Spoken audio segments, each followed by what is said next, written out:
You're about to hear from our own correspondent. We do two versions of the programme, one for the BBC World Service, and this one's a download of the latest edition from BBC Radio 4. It's introduced by Kate Adie. Hello. Tomorrow you'll be heroes, a promise for the Ebola volunteers in Guinea risking their lives transporting the sick and burying the dead. First Greece, now Spain. The crowds turn out for Podemos and its campaign against corruption, austerity and the politics of old. They took away our most beautiful art. We hear how British soldiers made off with a priceless collection amassed over centuries by Chinese emperors. And it's off to France for a story about W.B. Yeats and bizarre goings-on at a cemetery on the banks of the Seine. African Union leaders meeting in the Ethiopian capital Addis Ababa have been discussing the economic recovery of the countries affected by the Ebola virus. They're talking of setting up a solidarity fund, as well as what they're calling an African Centre for Disease Control. The worst outbreak of the virus in history has resulted in close to 9,000 deaths, almost all of them in the West African nations of Liberia, Sierra Leone and Guinea. Grania Harrington has been to the forest region of Guinea, where the outbreak first began, to talk to people working with Ebola patients there. Drive through the main market in Zerekore, past the stalls selling dried fish for stews, piles of peanuts and live crowing roosters. Weave through the motorbikes and the children selling plastic pouches of water and Guinean flags, and head northeast on a quiet country road. There, in a silent clearing in the forest, is where you'll find the graves of the people who've died of Ebola here, at the only treatment centre in the region. Each mound is marked by a small green sign, painted with a yellow number. No names. That way, nobody will find out which families have been affected by the disease. Those who wish to visit must wash their hands in chlorinated water, have the soles of their shoes sprayed with disinfectant, and then find the number that corresponds to the name of their loved one. They can make a brief visit, accompanied by staff from the Red Cross, making sure not to spend too much time in this contaminated area. Sometimes, when a person is buried here, an imam will be summoned to say a brief prayer before a team in white protective suits, goggles and gloves buries the body. Sometimes, nobody comes at all. Today, Isiaka Tunkara isn't wearing one of those white suits, the anonymous alien outfits which so terrify people. He's in jeans and a t-shirt and looks like what he was before this outbreak began, a school principal in a provincial town. Before the outbreak in Guinea, he'd never heard of Ebola. Now, this shy, serious 30-year-old leads a team of 10 young volunteers who risk their lives transporting the sick and burying the dead. Isiaka wasn't here when 2 of his team were buried in this graveyard in December. He was in quarantine, waiting to see if he, like them, had caught Ebola because of his work. He describes his lost teammates with pride and affection as brave and devoted men. They were friends. One was 45, a former teacher. The other was Isiaka's assistant. He was 18 years old. When he died, Isiaka said, "It was as if I also died. I didn't know what would become of me after that. We worked together, so after him, am I not next?" He almost gave up after that, but he says humanitarian work is important to him. We travel back into town to Isiaka's cottage on the side of the main road. His pretty young wife, Saren, is taking washing off the line in the front yard, folding and placing each item carefully on her head in a neat stack. They've been married for a year and have a tiny 8-month-old daughter, Konkube. Saren tells me that when Isiaka is working, she can't sleep until he gets home. When he was in quarantine, she says, she stopped eating from stress. Since then, they live separate lives in this tiny house to minimise the risk that the family might become infected because of her husband's work. "We live together," says Isiaka. "We greet each other, we eat the same food, but the rest is separate. We don't use the same cups. We don't even use the same spoons." In this country, renowned for its hospitality, Ebola has cut them off from everyone else. They were evicted from their last house when the landlord found out about Isiaka's work. Saren says that when she goes to the market, people are afraid of her. The Red Cross called in a psychologist to help the volunteers after they lost their friends. Dr. Piero, a tiny avuncular gentleman, is fond of military terminology. The fight against this virus is a war, he says, and Ebola is a powerful army.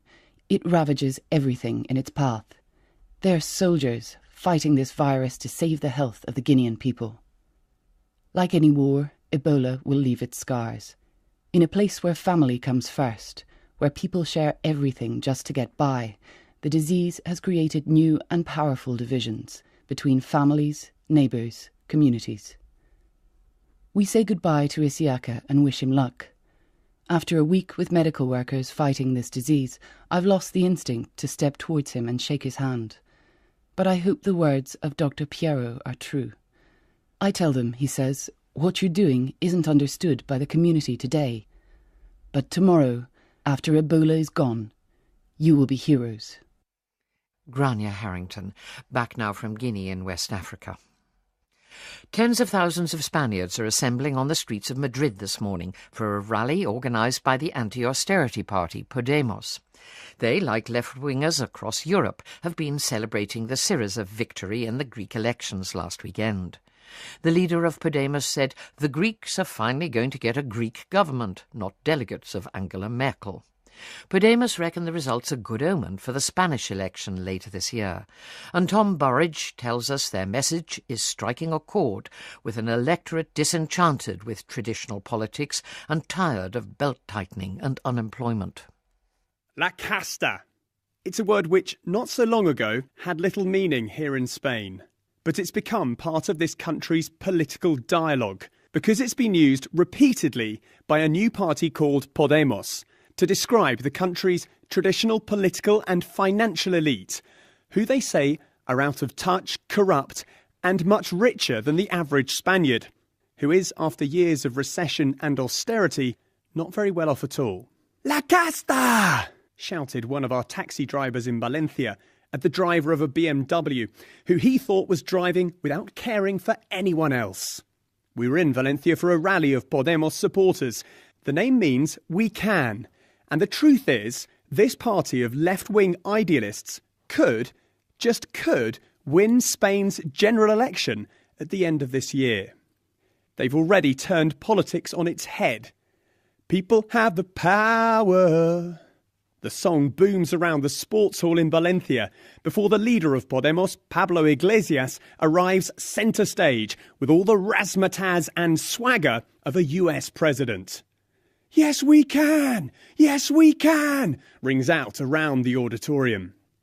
No smart, expensive suit for this party leader, just a casual, open-neck shirt and jeans and his trademark ponytail. Before Mr. Iglesias speaks, it's the turn of the party's number 2, Íñigo Errejón, who, with his Harry Potter-like glasses, looks like he's 16 years old.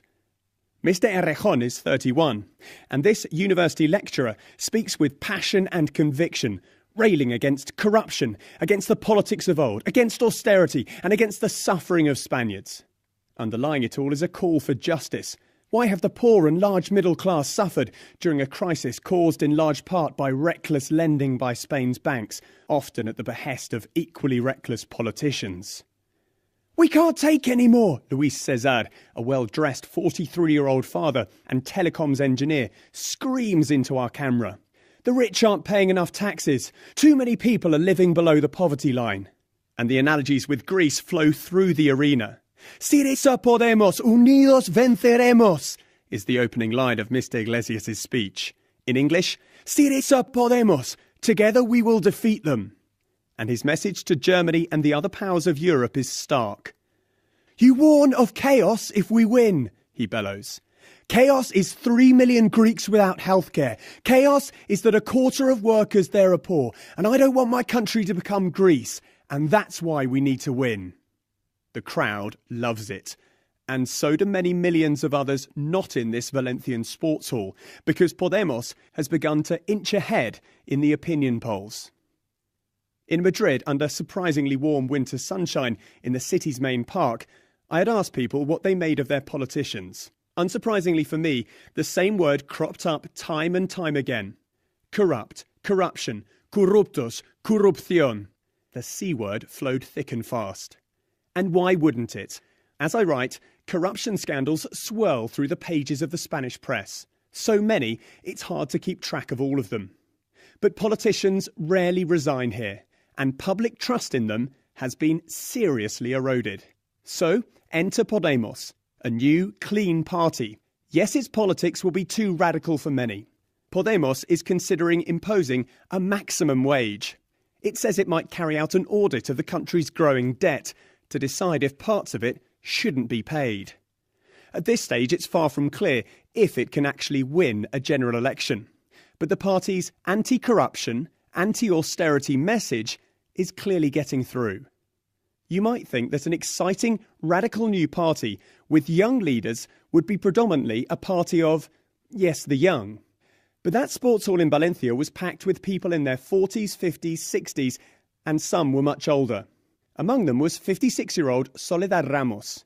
What's even more surprising about this glamorous and friendly señora in her beige coat, whose daughter accused her of flirting with me, I'm nearly half her age, was that she used to vote for Spain's right-wing Popular Party, the one which currently holds power. Now she says she'll vote for Podemos. She too has had enough of seeing schools, hospitals and people here suffer. Given the deep divisions left by Spain's civil war, it used to be quite inconceivable that someone who used to vote for a right-wing party could now be considering casting her vote for one on the far left. But not anymore.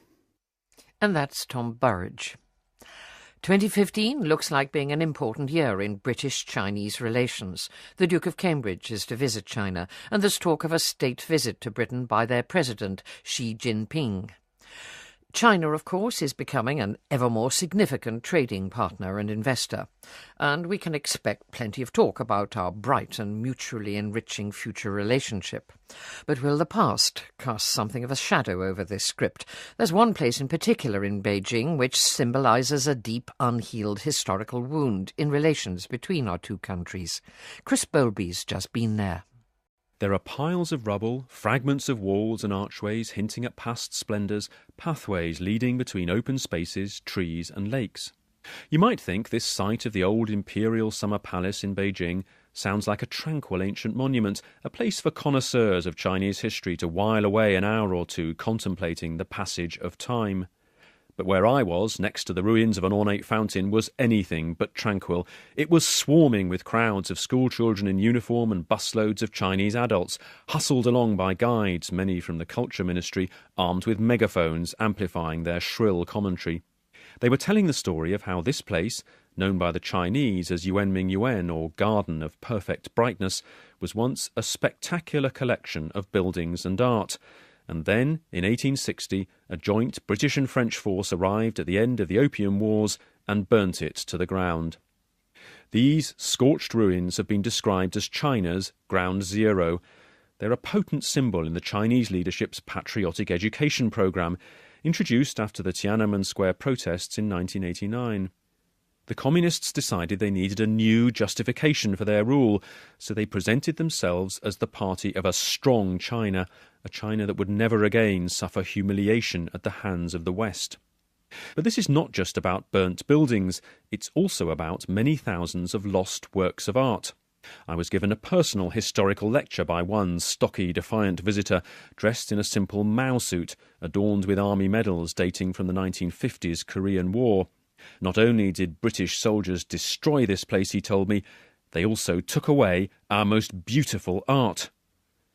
Before the Summer Palace's destruction, it was extensively looted by British and French troops, helping themselves to the extraordinary collection of porcelain, paintings, clothing and ancient manuscripts which Chinese emperors had amassed. And what gives added piquancy to this story is that the British commander when this happened was the 8th Earl of Elgin, son of the Lord Elgin, famed for his association with the sculptures removed from Greece. If you read this Lord Elgin's account of events, you find stern explanations of the need to teach the Chinese emperor a lesson, especially after British individuals who'd gone to negotiate a ceasefire were tortured and murdered. It's also clear that looting was a kind of army tradition, meant to supplement meagre military pay and compensate families of soldiers who'd been killed. At the same time, he expresses regret and guilt at the scale of destruction and the plunder of so much beauty. Today's China would like much more open acknowledgement of that guilt. Looted art is a particularly potent symbol of national grievance.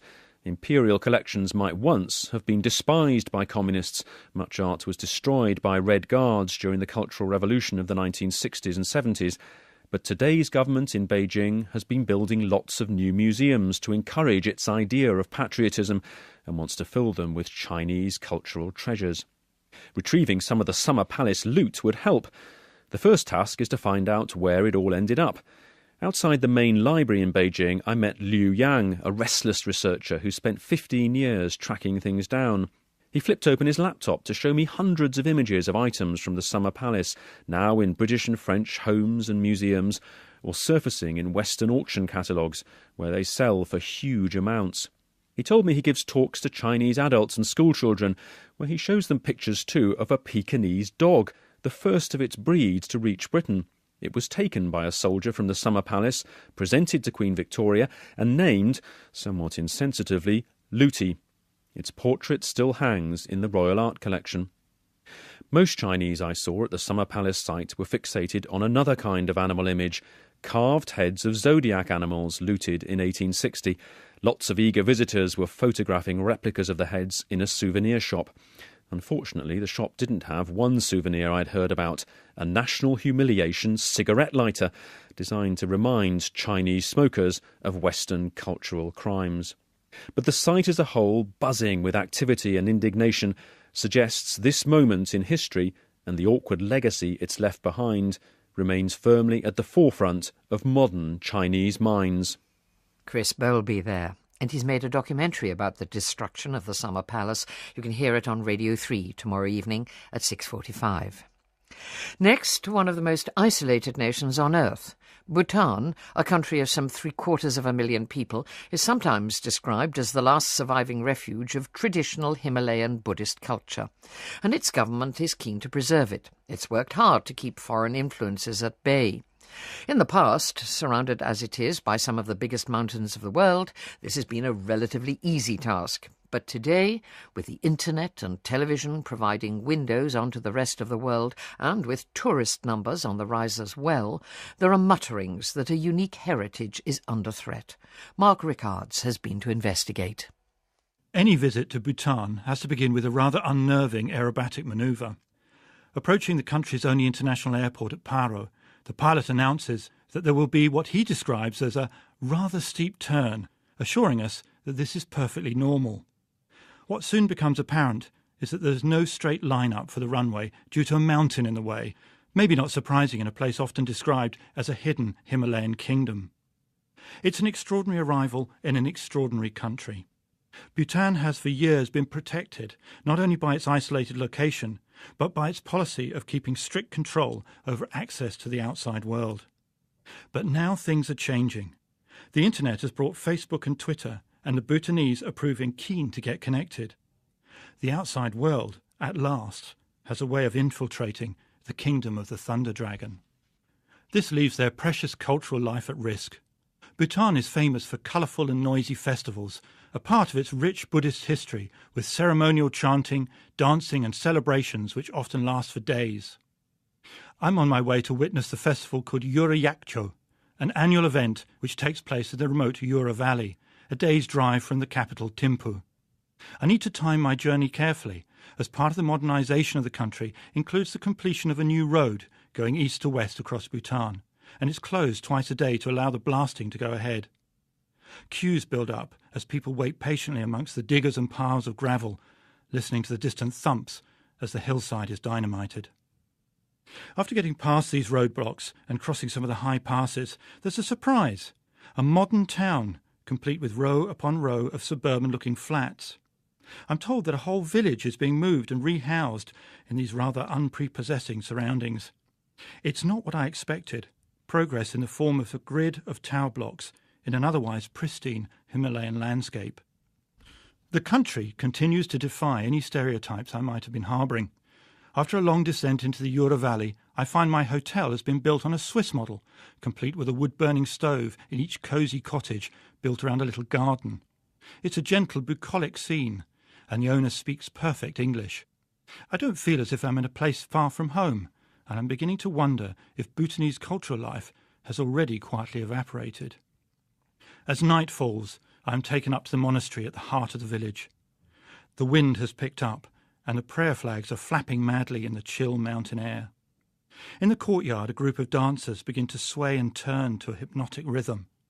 I am led into a small, straw-filled barn where there's a distinct smell, not unlike methylated spirits. This, I'm told, is the local pub. Maybe I am a little further from home than I thought. I take an obligatory gulp of the spirit, apparently distilled on the premises, and furtively dispose of the rest behind my back. Others around me are getting merrily plastered on this lethal hooch, but I head to the main event, the fire dance, hoping that the inflammatory mixture of straw and raw alcohol plays no part in the performance to come. In a darkened hall, draped with rich red curtains and elaborate painted murals, the audience waits silently for the ceremony to begin. There are a handful of Western tourists, but very few people outside of Bhutan have ever witnessed what is about to take place. The air is thick with incense. In the flickering firelight, masked figures begin to move in the shadows, and there is a low drone from great long Tibetan-style horns. A sudden clash of cymbals brings the dancers to life, and they thread amongst us in strange angry devil masks, waving flaming torches, stamping and staring. We are all suddenly in the centre of a drama. It's a bit like finding yourself on the set of Doctor Who, only this is for real. When the fires eventually die down and the dancers retreat, the audience seems transfixed. No one is disappointed. Since the villagers of Yura are caring for their culture and recognise its value, their festival can compete with the internet and television, at least for now, and the young Bhutanese I met saw no conflict between the two. In fact, what better way to share photos of the fire festival than on social media? Since returning to the UK, I have received a steady stream of photographs as well as polite messages that often say no more than, "Hello, sir." The Bhutanese are reaching out beyond their borders, giving us a rare glimpse into their long-hidden world. And that was Mark Rickards. A year-long national and international celebration of the life and works of the Irish poet W.B. Yeats has just got underway. The government in Dublin has set aside €500,000 to fund projects celebrating the 150th anniversary of the poet's birth, which comes round in June. Hugh Schofield in France, meanwhile, has unearthed a story about the Irish nationalist heroine Maud Gonne, who was a muse of the great Irish poet. Back in the 1890s, she lived in Paris and had a baby, and then the baby died.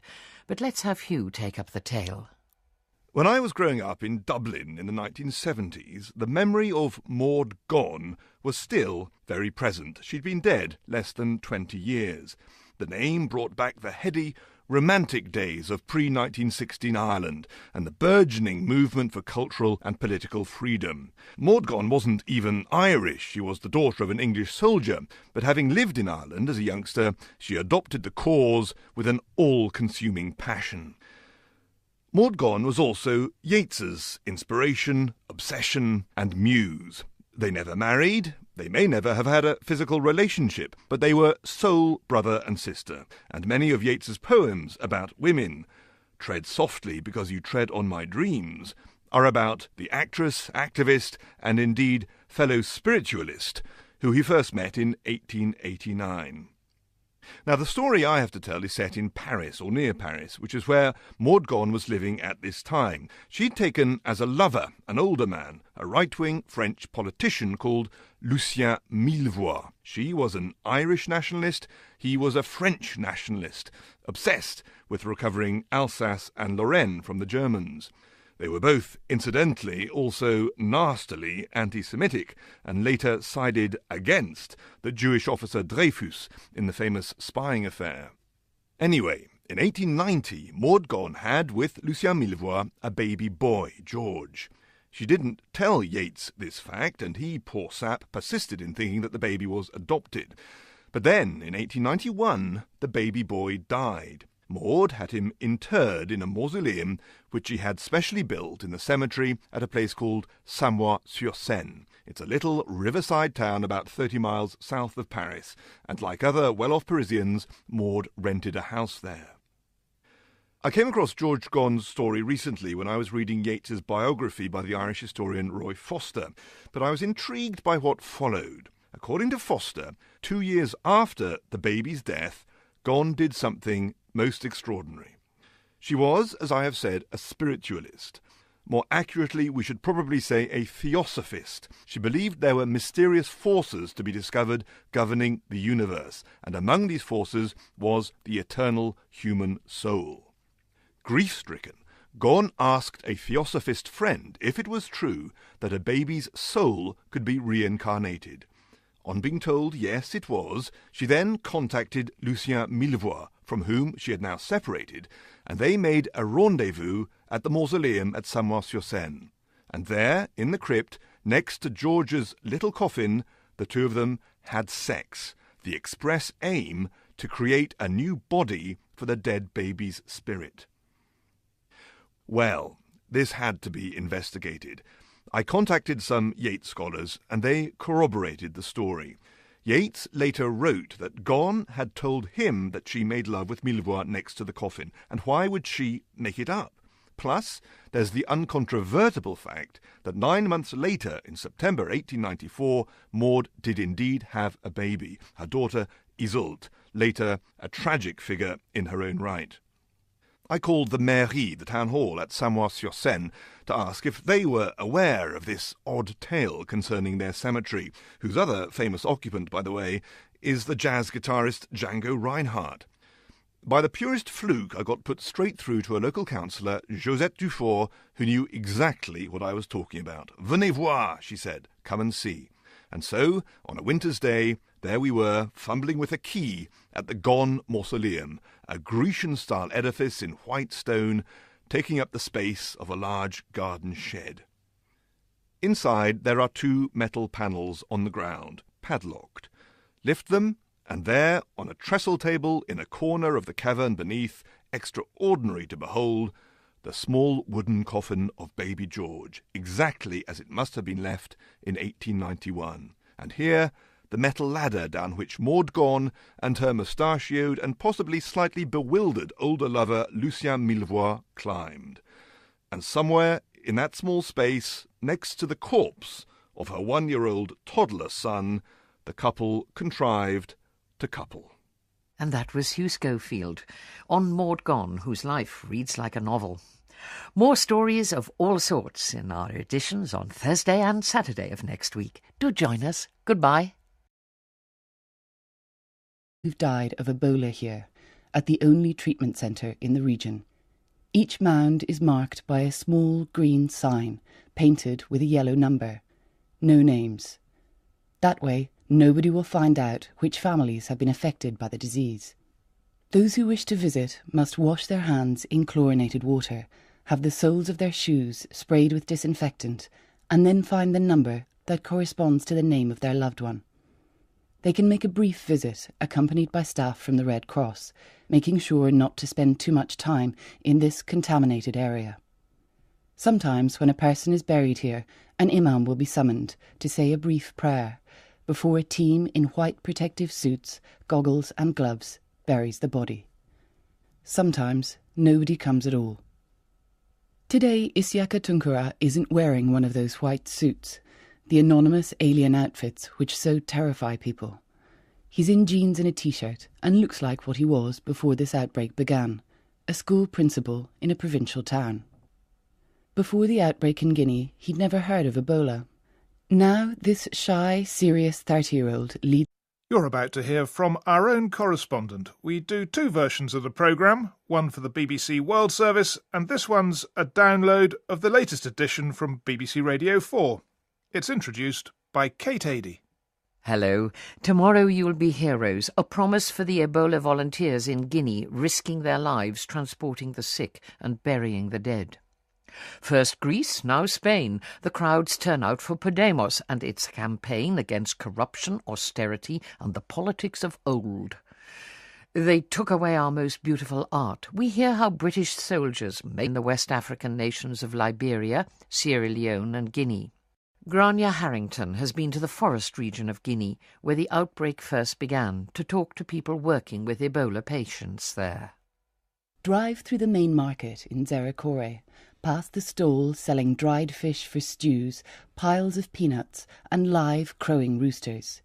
Weave through the motorbikes and the children selling plastic pouches of water and Guinean flags, and head northeast on a quiet country road. There, in a silent clearing in the forest, is where you'll find the graves of the people who Lead off with a priceless collection amassed over centuries by Chinese emperors. And it's off to France for a story about W.B. Yeats and bizarre goings-on at a cemetery on the banks of the Seine.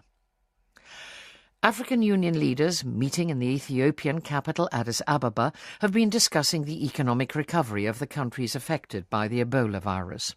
They're talking of setting up a solidarity fund, as well as what they're calling an African Centre for Disease Control. The worst outbreak of the virus in history has resulted in close to 9,000 deaths, almost all of them